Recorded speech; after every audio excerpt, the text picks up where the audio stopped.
Boa tarde a todos. Eu sou Ana Alvarenga, sou historiadora e professora de História. E hoje eu estou muito feliz de estar aqui, porque eu vou mediar um diálogo de um tema muito legal, muito importante para nós itabiranos, que é o patrimônio imaterial.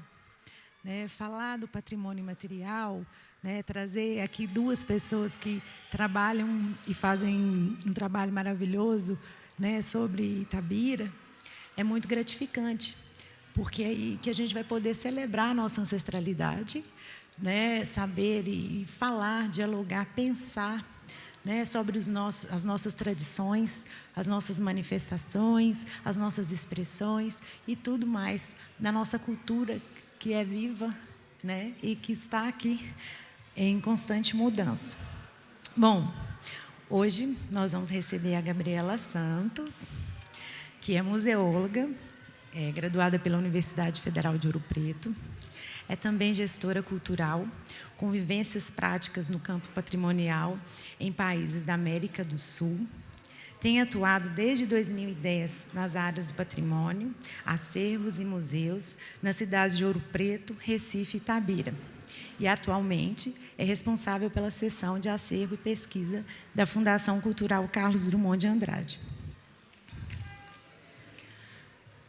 Vamos ter aqui também o Gelderson Marchiori, que é graduado em Letras pela Universidade Federal de Viçosa, especialista em ensino de língua portuguesa estrangeira pela Faculdade Internacional de Curitiba e mestre em Letras pela Universidade Federal de Ouro Preto e atualmente é secretário executivo da Unifei e desenvolve pesquisa sobre a linguagem camaco, que é uma linguagem aqui viva na cidade de Itabira, que é falada pelos itabiranos. Bom, gente, já que eles já foram apresentados, vou passar para eles a palavra, para eles começarem a falar para a gente como que é essa experiência deles, e essa vivência com o patrimônio imaterial. Boa tarde a todos. É um prazer, uma felicidade imensa estar aqui, dividindo esse espaço, esse lugar, essa fala com esses dois queridos. Falar de patrimônio imaterial hoje também é simbologicamente especial, porque hoje a gente está comemorando o Dia Nacional da Cultura, e isso é emblemático. A gente está falando de patrimônio imaterial hoje, que é uma vivência que nós todos aqui temos constantemente, só que muitas vezes a gente não tem consciência, não tem conhecimento que a gente está todo o tempo convivendo e fazendo esses patrimônios materiais serem levados adiante, As expressões culturais, os modos de fazer, os modos de viver, nós geramos cultura a todo momento, O homem é um ser cultural, E na minha trajetória, tanto acadêmica quanto pessoal, eu sempre tive envolvida com essa questão do patrimônio, mas muitas vezes eu não tinha o conhecimento e a sabedoria que hoje eu tenho, A gente traz hoje a temática, de Itabira e o mundo, que a gente tem esse papel de tentar resumir essa temática hoje aqui, e é muito importante quando a gente olha, para fora, pensando no patrimônio material, e depois olha para Itabira, e que a gente não tem nada menos do que os outros países têm, Itabira é um lugar riquíssimo de patrimônios imateriais, mas que muitas vezes nós não sabemos que é um patrimônio material. Nós estávamos falando ali no cantinho que a questão é a palavra me fugiu aqui. Autoestima, exatamente, obrigada. Que nos falta um pouco dessa autoestima, no sentido de nos fazer reconhecidos, por aquilo que nós fazemos, porque muitas vezes nos passa como, isso aqui é uma coisa simples, uma coisa do meu dia a dia, mas é uma coisa grandiosa, né? E que muitas vezes quem ativa essa autoestima nossa é alguém de fora, né? Alguém que chega e fala assim, poxa, viu a apresentação de uma marujada, né? E dá mais valor do que a gente mesmo, porque a gente já está acostumado com aquilo e acha que aquilo é corriqueiro, né? Que aquilo não tem valor, mas muito pelo contrário, né? Aí que está o nosso valor, a nossa identidade, o nosso papel. E é mais ou menos isso para iniciar. Daqui a pouco a gente vai entrar mais a fundo, dar mais detalhes, tanto das nossas vivências, quanto de outras práticas. Eu vou passar a palavra para a Geu agora. Ana, Gabriela, eu quero agradecer a todo mundo que está acompanhando aqui, agradecer a quem está permitindo que a gente esteja aqui discutindo a respeito disso, conversando a respeito disso. Realmente é celebrar os que já foram e ainda garantir algo para os que estão vindo. Eu tenho uma descendência itabirana e eu acho que isso é muito significativo no sentido de garantir que chegue a eles esse conhecimento, que essa riqueza seja preservada, para que eles consigam ter essa autoestima, a respeito da terra deles e consigam entender e perceber quão rica é a cultura do local onde eles estão inseridos e que essa cultura ela se refaz, nas pessoas à medida que a gente cuida, e preserva e realmente transmite isso, para quem não conhece ainda ou não conhece talvez tão bem ou que no dia a dia tem essa impressão de ser algo que pode soar como algo menor, mas que é algo tão valioso quanto qualquer outra perspectiva cultural, que nós temos acesso aí. Então, feliz por estar aqui com vocês também.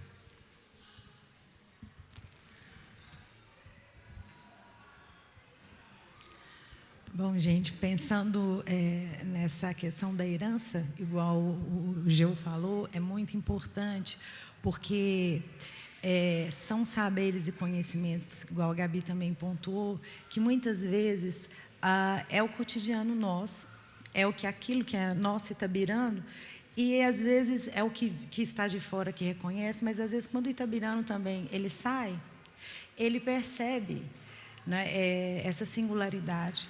Então, uma cidade onde que teve uma variante, uma língua que se criou, que é a linguagem Camaco, por questões de contato com pessoas diversas, a necessidade de se comunicar, de contar um segredo e alguém não conseguir entender, as expressões religiosas, igual a Gabi falou, da marujada, aquela ancestralidade de uma escravidão que teve em Itabira, escravidão onde pessoas trabalharam com mineração e também trabalharam em fazendas, trabalhando na agricultura e tudo mais. Então, isso é muito importante, tá? Porque às vezes no seu ambiente familiar você brinca, mas isso não pode se perder. É a questão da autoestima, da salvaguarda também, igual a Gabi estava falando. Esse patrimônio, ele tem essa questão de que ele só existe por conta das pessoas. E essa comunidade, ela é viva. E ele também é ressignificado, porque a cultura é viva, então, a todo momento, tem elementos novos e importantes dentro desse patrimônio que acontece.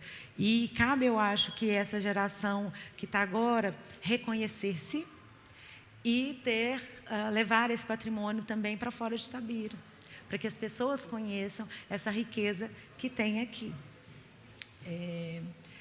Pensando que a gente poderia falar, que até as pessoas virem conhecer, já é um ganho.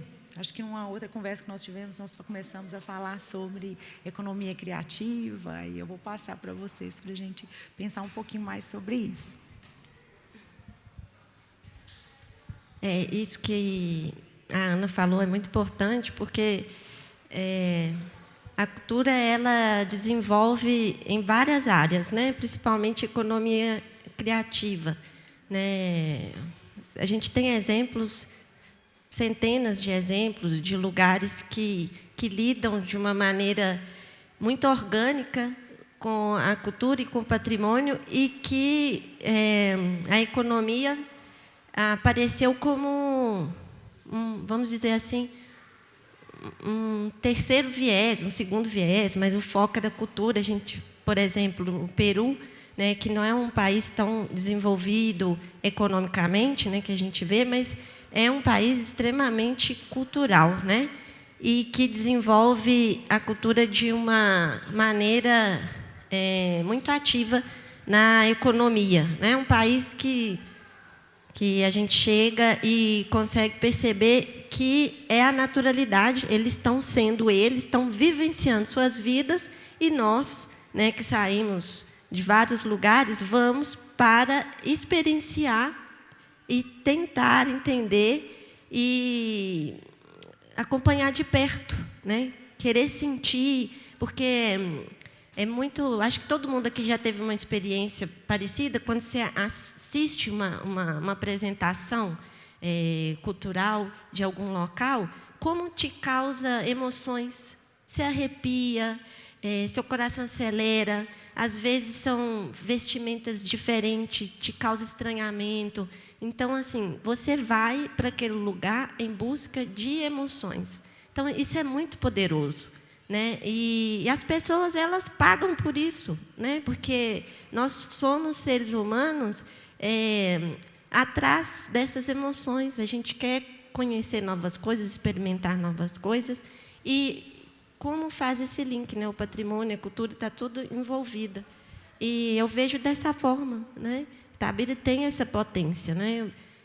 De vir aqui, ver as pessoas declamando os poemas de Drummond, ver aqui, de repente, eu vou numa festa, vejo alguns amigos conversando a linguagem do Camaco, né? Que é isso? Né? Que essas pessoas? Então, me causa essa vontade, né? Então, eu acho que é por aí. Os patrimônios, a cultura tem um poder muito grande, um alcance muito grande, muito poderoso. É muito interessante a gente pensar que essa vivência de experiências, a nossa identidade, ela se constrói a partir da relação com o outro, com o não eu. Então, quando você mantém essa relação com aquele outro que não é você, você está construindo, né, o seu eu através do não eu. Então, ganhar mundo, né, ir para fora, viver essa experiência, ou receber o de fora aqui e promover essa experiência sem abrir mão da experiência da relação com o que é externo, é importante para a gente compor a nossa identidade, e não apenas a minha identidade enquanto indivíduo, mas a nossa identidade enquanto sociedade produtora de cultura, enquanto sociedade que cuida dessa cultura, que preserva. Então, né, como estava tendo agora há pouco aqui acontecendo, né, uma conversa muito interessante, muito gostosa, porque também a respeito de comida, quando a gente faz uma comida que nos lembra, né, alguém querido, ou é a comida de mãe, ou é a comida de vó, ou é a comida de tia, ou é a comida de pai, enfim, é dessa experiência, né, que nós estamos compartilhando. Então, quando alguém vê um trabalho de arte em ferro, né, puxa vida, o meu bisavô era ferreiro, né, ou aprendeu o ofício com alguém, ou ver um sapato bem feito, e olha, né, eu tenho alguém na minha família que exerce o ofício de sapateiro. Então, eu acho que esse saber fazer, qualquer que seja ele, né, ele precisa ser valorizado, ele precisa ser trazido para o nosso dia a dia, exatamente para essa relação de alteridade, né, para que haja essa identificação, para que haja a formação dessa comunidade, para que haja a valorização do eu nesse meio, né, no qual eu me insiro, e para que haja essa autoestima, esse orgulho de falar, olha, não, aqui também se produz, Sabe, aqui também existe um saber fazer, um bordado, um ponto, uma forma de pintar, enfim. E a gente sabe que, por exemplo, se a gente vai ao centro de artesanato aqui, a gente vai encontrar peças que são confeccionadas dentro de uma perspectiva que não seriam possíveis em outro lugar. Sabe, são daqui. Então, existem essas manifestações culturais que representam os povos daqui. E a gente precisa manter e se orgulhar disso daí, né? E eu digo isso mesmo não sendo daqui.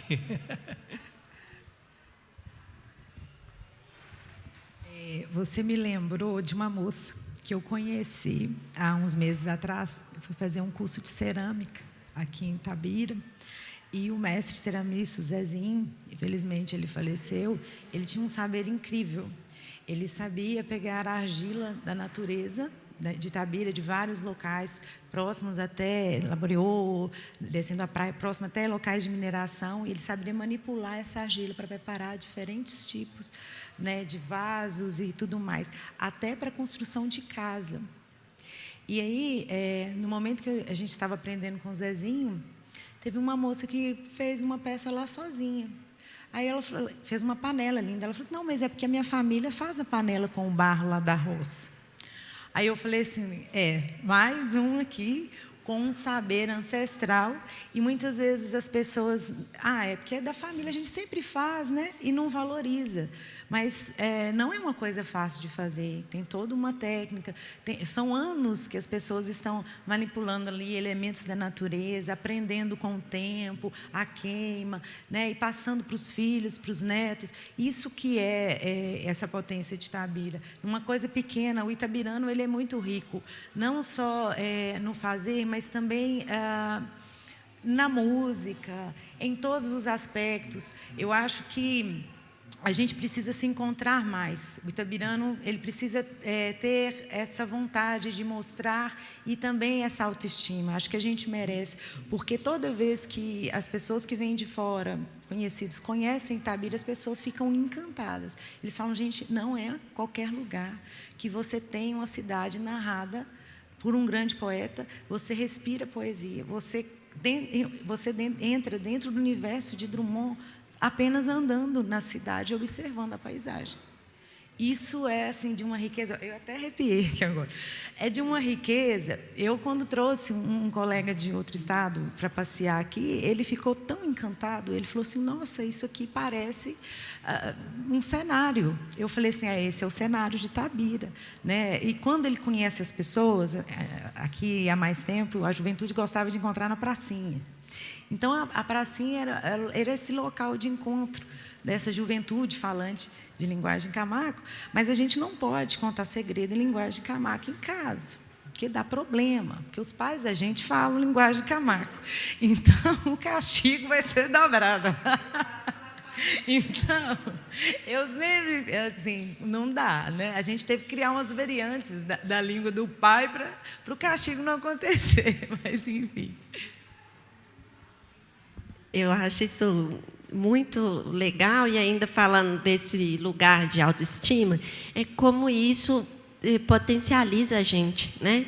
Que quando ela vem e reconhece meu lugar, eu potencializo e quero falar para todo mundo o meu lugar. Então, assim, eu tenho orgulho, quero mostrar, mas aí quando a gente não tem jeito, né? O ser humano ele vive de estímulos, né? Se a gente não é estimulado, a gente vai cada vez mais definhando, né? Se não tem estímulo, se não existe uma política pública que entenda a necessidade específica do patrimônio material, a tendência é essa, né? De desaparecer. É triste mesmo. Mas é necessário que haja isso, esse reconhecimento, não só externo, mas principalmente dentro das próprias comunidades, em conjunto com as políticas públicas. Não tem como, a salvaguarda dos patrimônios imateriais é feita pela comunidade, mas só é alcançada, de fato, através das políticas públicas. Então, é interessante também a gente falar isso aqui, né, porque a gente acha que é uma questão só da própria comunidade, da comunidade se autoafirmar e ter sua autoestima, mas isso só é possível com políticas públicas que entendam a especificidade dessa comunidade e desses patrimônios imateriais. É verdade. É interessante porque eu ainda não sei exatamente como isso é construído, mas às vezes a gente é capaz de fazer alguma coisa no nosso dia a dia que é alguma coisa que a gente considera muito pequena, né? Eu faço um feijão que fica bom, né? Ou eu aprendi com a minha mãe a fazer esse ponto específico aqui que ninguém mais faz, porque ela aprendeu com a avó morreu, as tias não bordam, e aí esse ponto eu estou tentando compartilhar com as minhas amigas bordadeiras, com os meus amigos bordadeiros, e a gente acha que aquilo é muito pouco, ou que é simples, ou que é pequeno, porque talvez a gente domina aquela expertise, mas a gente esquece que aquilo não é compartilhado com todos. Então, nessas minhas andanças, por exemplo, né, pelos caminhos aos quais a linguagem de Camaco me levou, eu pude perceber que pessoas me olhavam com alguma estranheza, sabe? E eu tive, por exemplo, eu estava comentando, né, com Gabriela, que uma senhora de quase 80 anos falava: não, eu falo isso, mas como é que é o nome mesmo?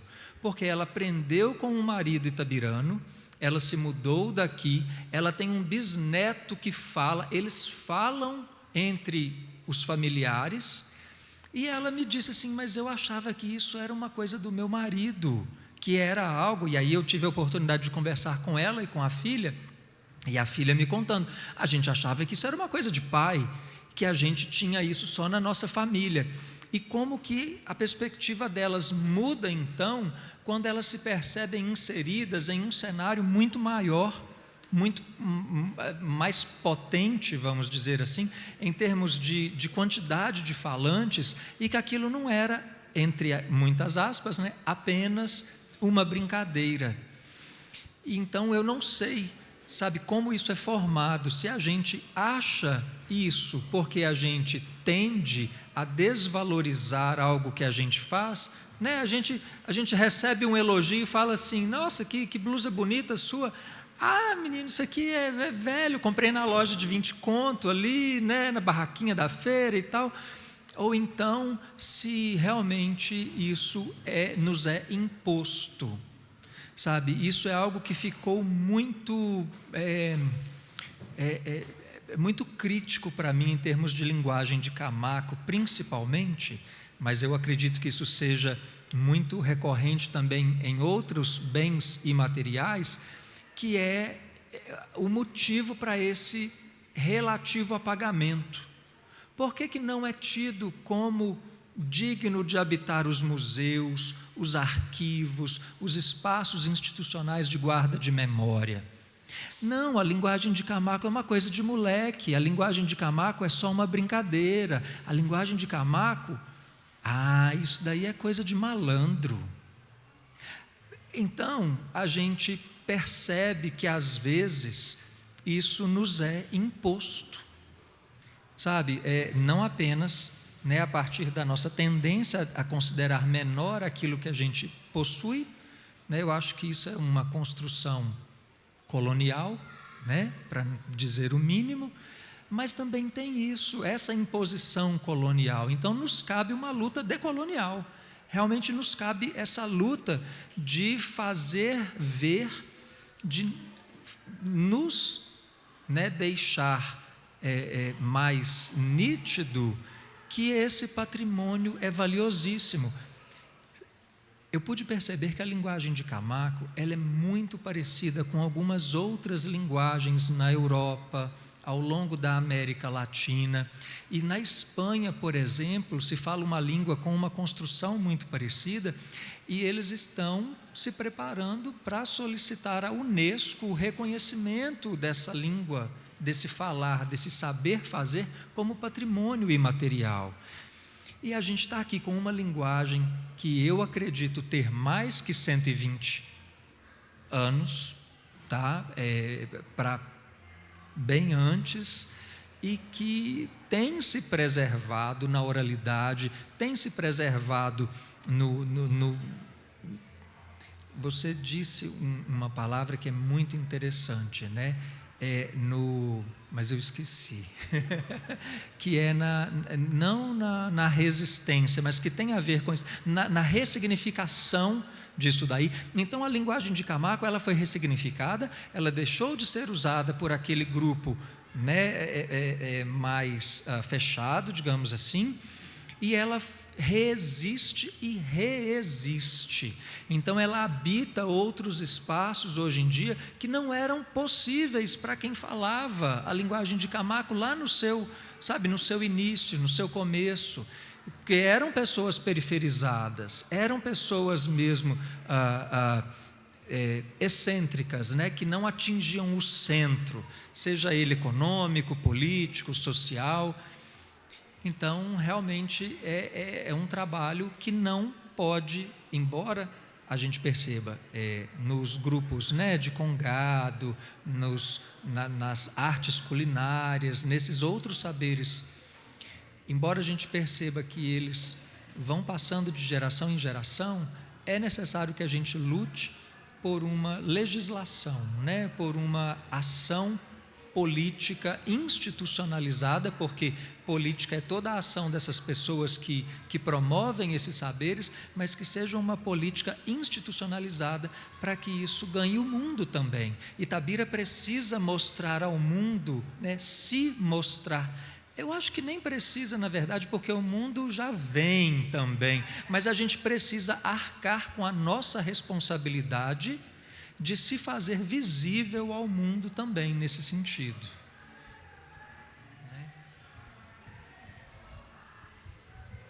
Eu acho que isso toca na questão da gente ser itabirano, sabe?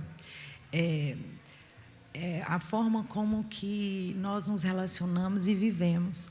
Então, se a língua do Camargo é o cotidiano, se em algum momento ela foi para contar o segredo, ou se em algum momento ela foi de resistência, porque a grande maioria das pessoas comenta e fala, né, Gilderson, que a linguagem ela surge no contato dos itabiranos com os ingleses, que vieram explorar a mina.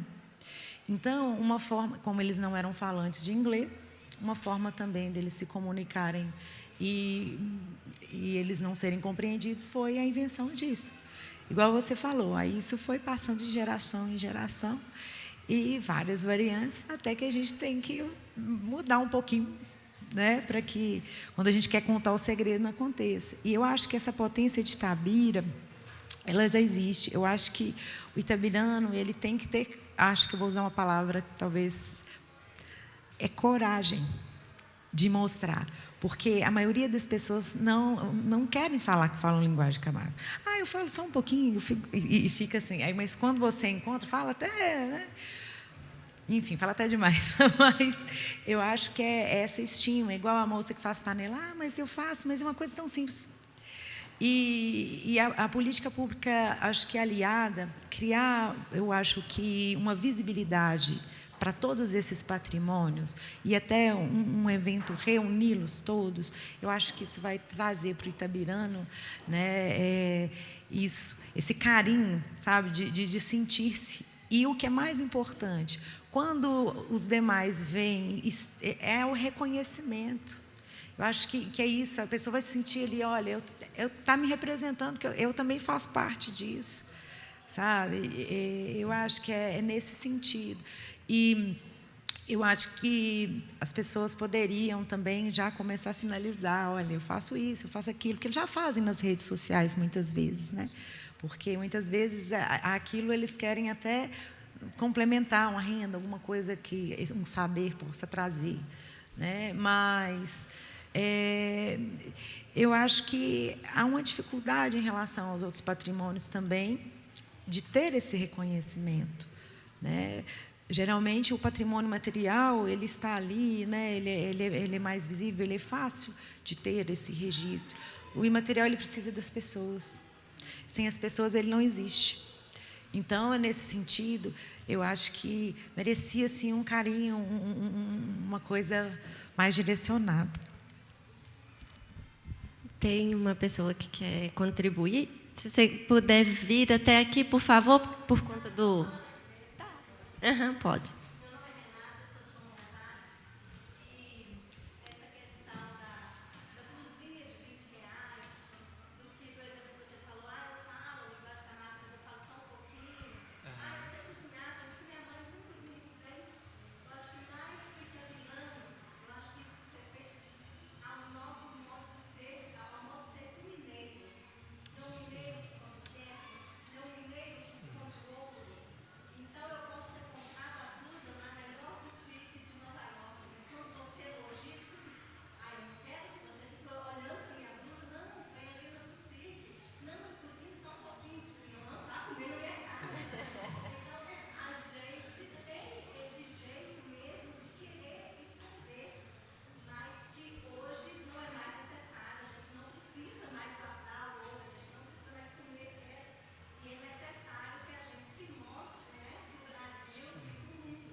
Como que é seu nome?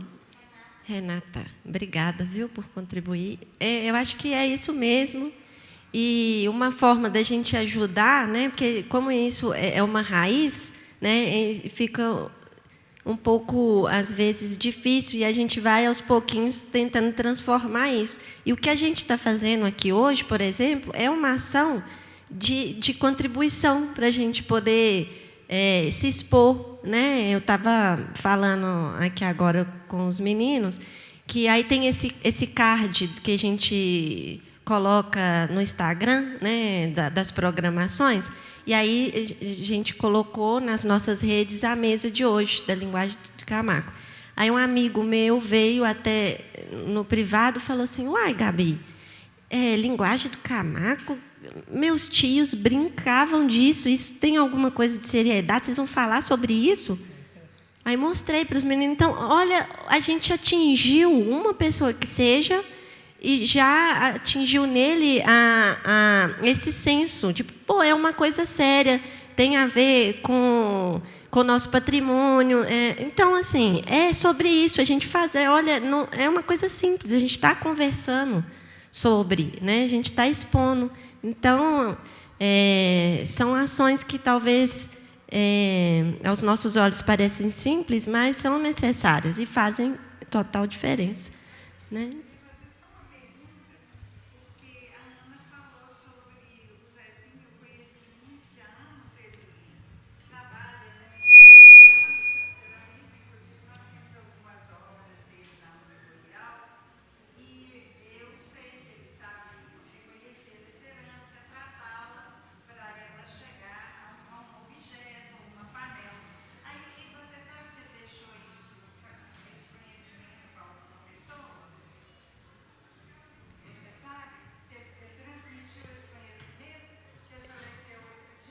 Eu não sei te dizer, porque é o modo de fazer, né? Não, as peças, você está falando o objeto.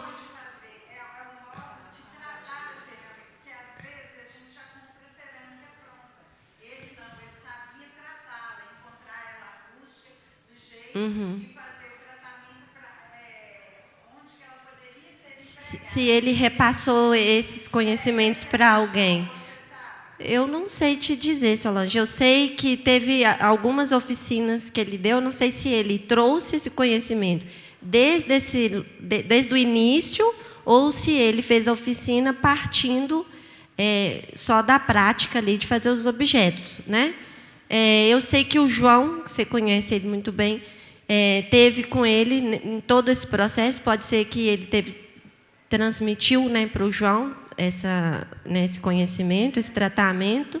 Então, mas eu não tenho conhecimento de outras pessoas ou familiares, né, e nem dessa questão histórica, né, de como que ele aprendeu esse ofício, né? Você sabe? Então, ao longo da oficina, o Zezinho ele comentou algumas técnicas que ele desenvolvia, né? O João parece que aprendeu várias coisas com o Zezinho.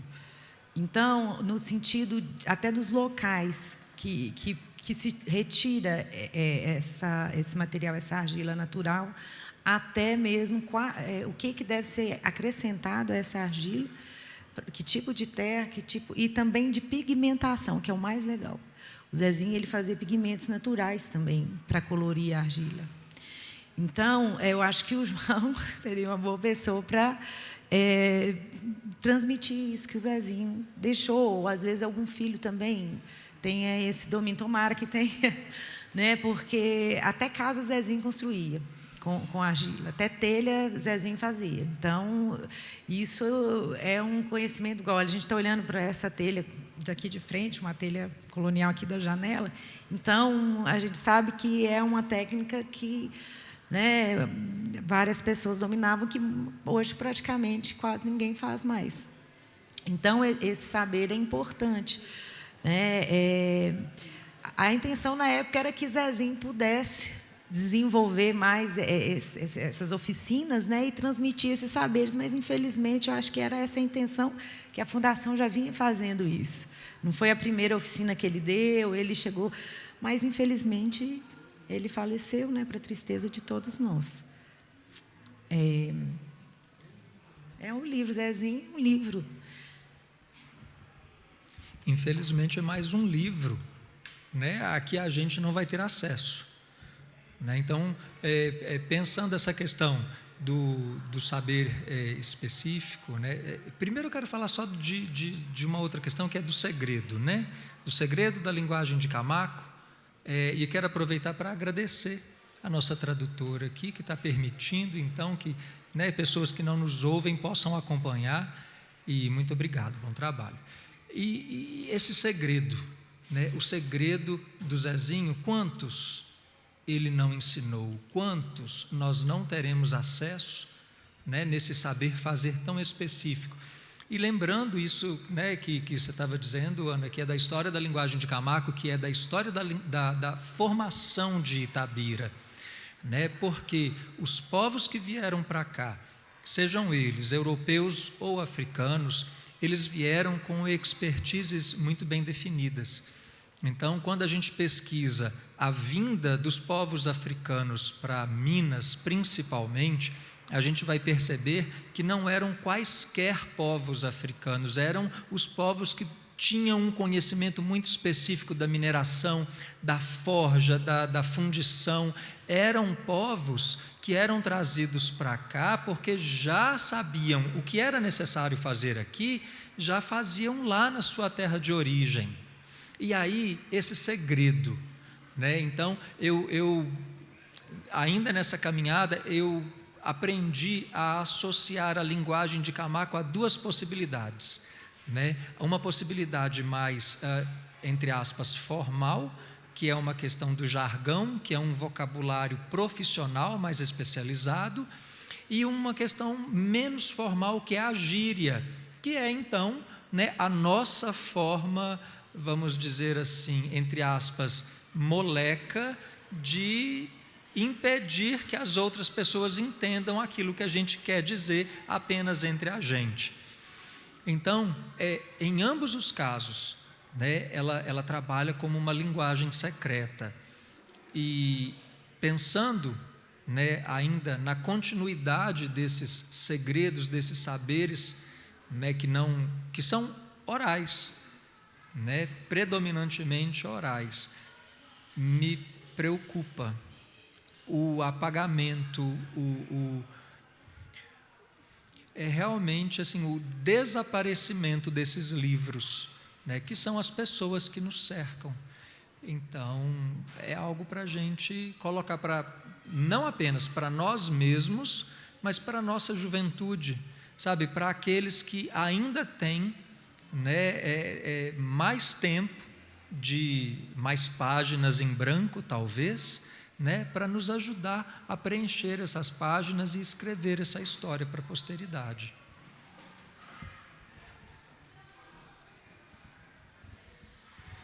Bom, gente, eu queria partilhar uma coisa com vocês, que antes de eu chegar aqui, eu já vim refletindo nas conversas que nós tivemos, pensando nessa questão do patrimônio, e também nesse evento bacana que é a FLI.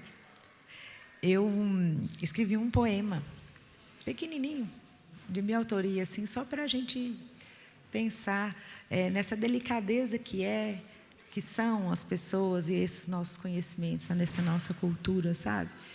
E que a gente possa trazer isso e partilhar, que eu acho que o mais importante da cultura é a partilha.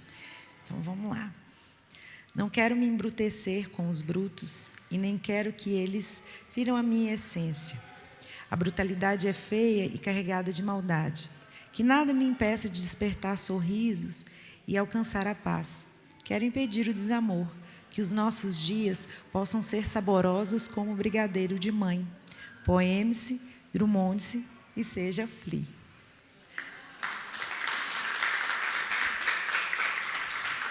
E só para cumprimentar o Geu e todo mundo que está aqui, eu vou só dizer uma frasezinha, que eu acho que vai de encontro com aqui. Aran se adrente arando, amar se aprende amando.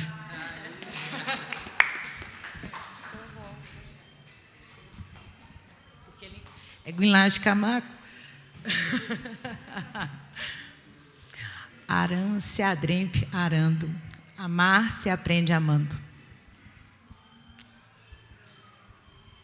Que ginástica que deve ser. Muito bom.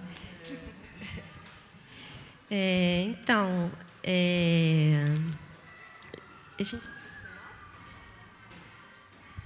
tá.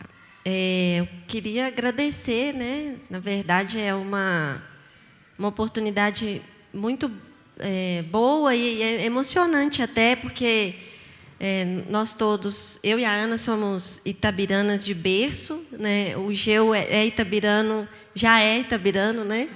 Eu estou itabirando. De coração, mas são poucas vezes que nós podemos ter esses momentos, né? Geralmente a gente se encontra em casa, em reuniões privadas, então assim a gente sempre tem essa vontade de poder compartilhar com outras pessoas os nossos assuntos, e essa oportunidade é um presente, né? Poder falar de patrimônio imaterial, de cultura na nossa própria cidade, e tendo a gente passado por tantos outros lugares, né? E é um sonho, né? Falar dentro da casa da gente, dentro da terra da gente, nos orgulha muito. Muito obrigada por todos que estiveram aqui.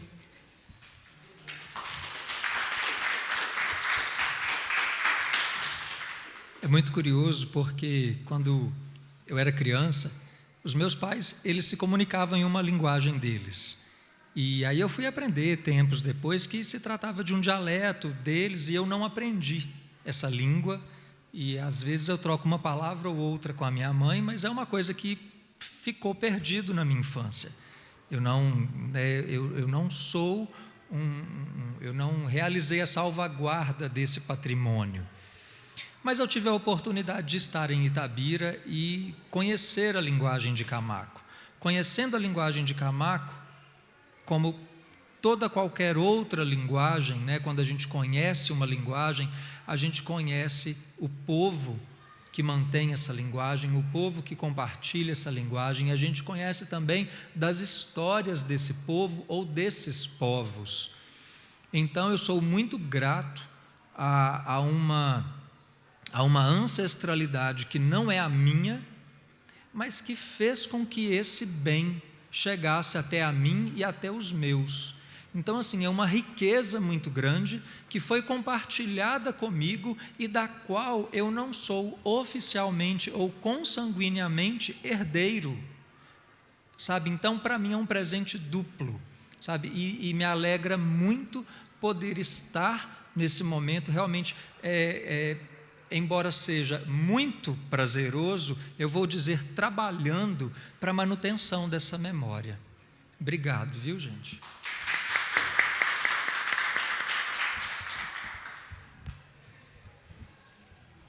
Gente, muito obrigada. Quero agradecer os dois de coração e todos que estão aqui. E é como a Gabi disse, é emocionante. Eu acho que agora somos nós, itabiranos mesmo, né, que precisamos de autoestima e trazer o que nós somos para todos.